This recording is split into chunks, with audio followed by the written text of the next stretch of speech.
What's up mga amiga? Andito naman ang Batang Makulit. It's me, Chichi Makulit, at welcome back sa aking channel. Andito pala tayo sa Central Station for today's video.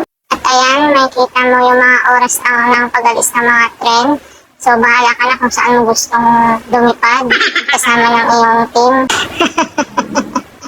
Pero syempre, bago tayo lumipad, kakain muna tayo at anong petsa na, hindi pa ako nanananghalian. Baka paglalo ko nandipasan sa ibang bahay ako umuwi.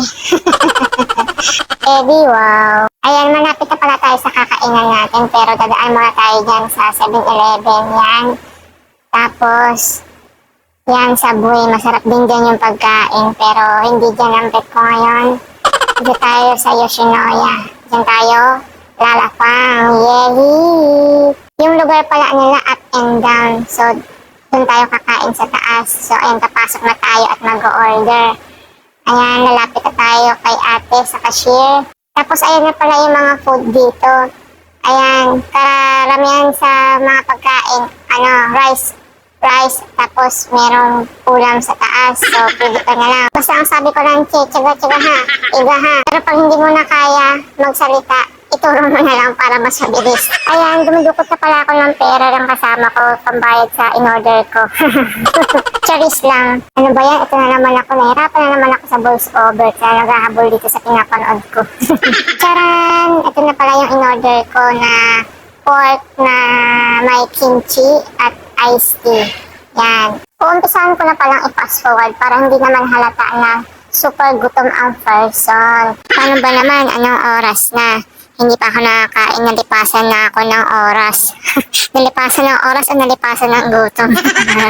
Kasi, ayan, tinatry ko na nga yung bago kong cellphone na binili. O, diba, ang linaw, kita lahat ng kabutasan. Pag pumupunta pala ako dito mga amiga, or pag nag-order ako ng pagkain, palagi yan ang binibili ko kasi yan talaga yung the best para sa akin na pagkain na masarap. Kasi para siyang lasang adobo na ganyan. Kasi may sibuyas din siya eh. Tapos ang lagi kong in-order kung available yung kimchi.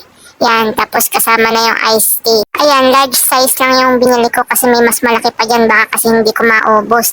Ayan, tapos na pala akong kumain. Tingnan mo amiga, singot ang pinagkainan ko, diba? Hindi halatang masyadong gutom ang person. Dito pala sa Taiwan, kapag kumain ka pala sa mga ganitong kainan or sa mga fast food, kapag pagkatapos mo kumain, ayan, ilalagay na dyan sa mga lagayan nila. Meron silang lugar na lagay ng mga pinagkainan or meron silang mga basurahan para sa mga disposable na pinagkainan mo. Pero yan, pag yan ganyan sa Pinas, sige, bahala ka na, iwan mo na dyan, bahala na si Batman. Kung bago ka palang nakikimarites sa aking channel, please like, subscribe, and hit the bell button para updated ka sa aking mga chismax. Bawal ang sad, bawal ang nega, just love, love, love. See you in my next marites. Bye!